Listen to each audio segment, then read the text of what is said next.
న్యాచురల్గా సమంతకి ఈ అలవాటు ఉంది. ఎక్కడ ఏది జరిగినా రియాక్ట్ అయ్యి తన లైఫ్కి అప్లై చేసుకొని తను పెడుతూ ఉంటుంది. సో అలాగా ఆమె పెట్టింది. ఆ పోస్ట్ తర్వాత నన్ను చాలామంది సైలెంట్గా ఉండమన్నారు. ప్రత్యేక సినిమాలో రోలు పుష్పలో అది చేయొద్దన్నారు, ఐటమ్ సాంగు.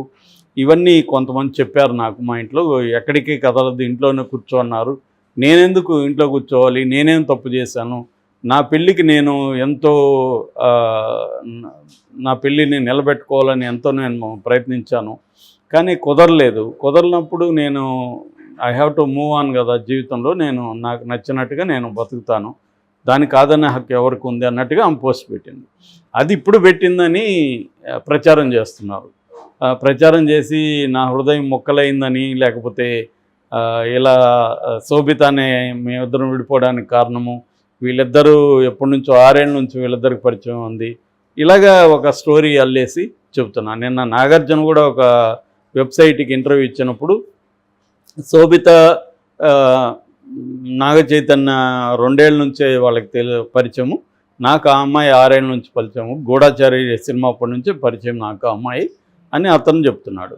ఎప్పుడు పరిచయం ఏంటి అనేది మనకి తెలియదు. పెళ్ళికి ముందే పరిచయం. ఇప్పుడు ఒక వెర్షన్ ఏం వస్తూ ఉందంటే అసలు వీళ్ళిద్దరూ విడిపోవడానికి శోభిత కారణం, శోభితతో ఇతను లవ్ అఫైర్ స్టార్ట్ చేశాడు, అది ఆమెకి నచ్చకుండా వెళ్ళిపోయింది అనేది ఇప్పుడు వస్తున్న ఇది. ఎందుకంటే సడన్గా అందరూ ఎందుకనో, ముఖ్యంగా మిడిల్ క్లాస్ ఫ్యామిలీస్ కావచ్చు, విమెన్ కావచ్చు, సమంత విక్టిమ్ అని, శోభిత ఇప్పుడు శోభిత వీళ్ళ కుటుంబంలో చిచ్చుపెట్టి ఇప్పుడు ఆ ప్లేస్లోకి వచ్చింది అన్నట్టుగా ఒక నేరేటివ్. ఎవరికేమీ తెలియదు. ఇక్కడ తెలియకపోయినా కూడా ఎవరి పాటికి నేను ఫేస్బుక్లో కూడా చాలా పోస్టులు చూశాను.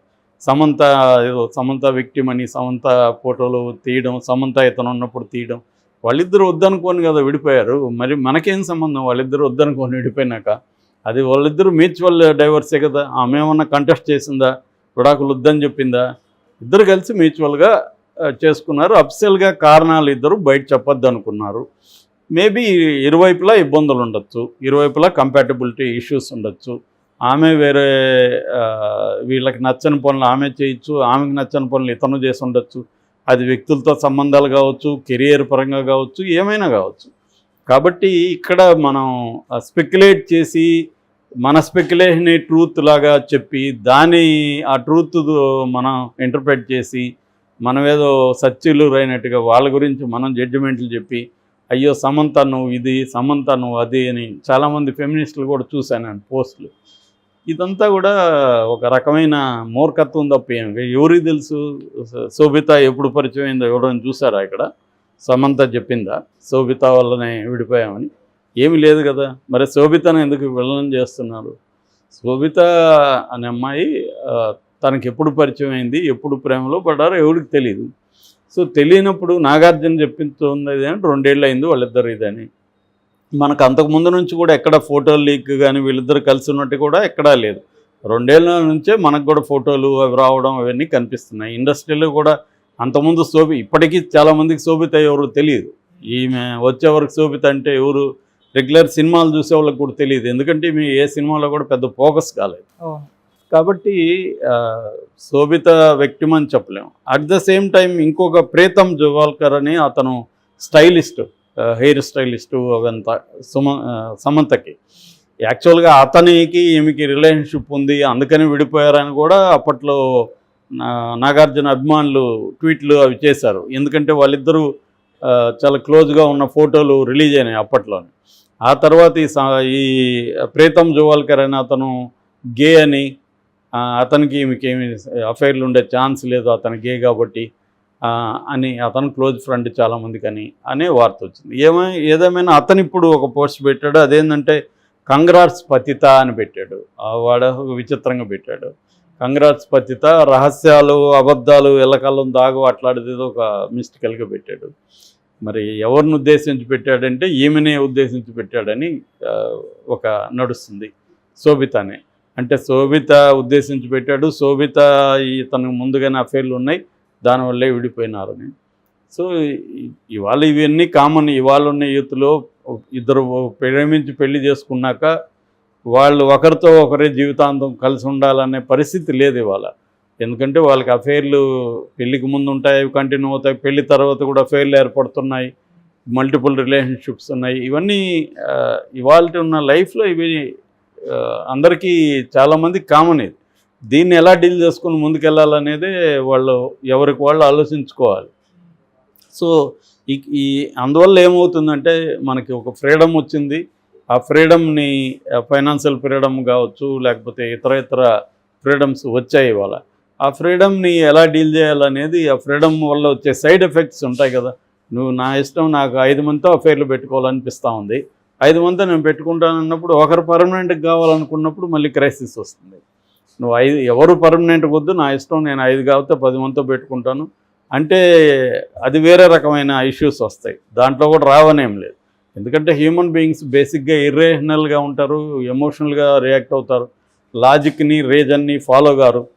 సో అందువల్ల ఇర్రేషనల్గా ఎమోషనల్గా ఉన్నప్పుడు హ్యూమన్ బీయింగ్స్ ఖచ్చితంగా గొడవలు ప్రాబ్లమ్స్ వస్తాయి. వాటిని డీల్ చేయాలి. అంటే నాకు ఆనందం కావాలి, ప్రాబ్లమ్స్ ఉండకూడదంటే కుదరదు.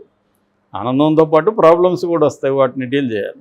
నిన్ననో మొన్ననో కూడా చూసాం, ఇద్దరు ప్రేమించారు, పెళ్లి చేసుకున్నారు, పెళ్లి చేసుకొని లోపలికి వెళ్ళారు, ఇద్దరు ఒకరినొకరు కొట్టుకొని చచ్చిపోయారు. సో అతను ఇంకా చావలేదా, ఆమె అయితే చనిపోయింది, అతను కూడా చనిపోయాడు, అతను కూడా చనిపోయాడు. సో మరి వాళ్ళిద్దరూ ప్రేమించుకున్నారు కర్ణాటకలో.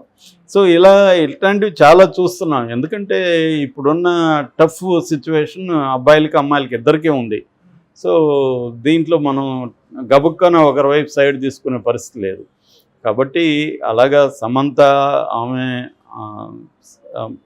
ఆమె ఒక స్ట్రగులరు, లైఫ్లో ఒక చిన్న ఫ్యామిలీ, క్రిస్టియన్ ఫ్యామిలీ నుంచి వచ్చి ఈ కెరీర్లో ఉన్నత శిఖరాలకు వెళ్ళి ఇదైంది, పెళ్లి చేసుకుంది. పెళ్లి చేసుకున్నాక కూడా ఆమె కెరీర్ కావాలనుకుంది. ఇవాళ అందరూ అమ్మాయిలు అదే పెళ్ళి అనేది డెడ్ ఎండ్ ఏం కాదు కదా. అమ్మాయిలకి పెళ్ళి అనేది వాళ్ళ కెరీర్కి, వాళ్ళ లైఫ్కి డెడ్ ఎండ్ కాదు. అది ఒకప్పుడు డెడ్ ఎండ్, ఇప్పుడు డెడ్ ఎండ్ కాదు. వాళ్ళు మళ్ళీ కంటిన్యూ చేస్తున్నారు, భర్తలు కూడా ప్రోత్సహిస్తున్నారు, అది జరుగుతుంది. కానీ దానివల్ల వచ్చే ప్రాబ్లమ్స్ కూడా వస్తుంటాయి.